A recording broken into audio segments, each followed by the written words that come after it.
मकबम भेरानी काहे करलस तू कनी।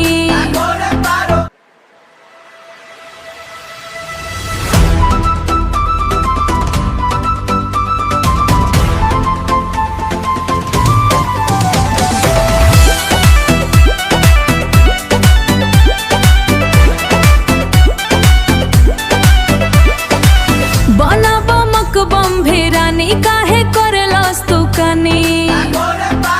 हरे ओ धनिया बनल माया भरनी कही कोलन कनी हर हर बड़कार। भैया उठाव अब छोड़ द कमर कमजोर बा राजा। बढ़त बेचैनी चादर कमर कमजोर बा राजा। कहे ना बुझेलत बहरा ढोना ना बिछछना लेके सोते जहाँ बहरा। उजा बात हम बहुत खोलेला लोही लोही मो देखो अखिया में भरल लाली।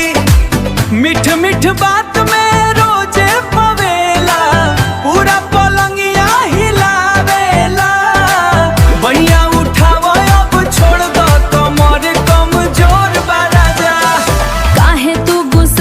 इतना मान जा मोर रनिया प्यार से दबा दिया आज दुखता जौन बदनिया। रोज रोज के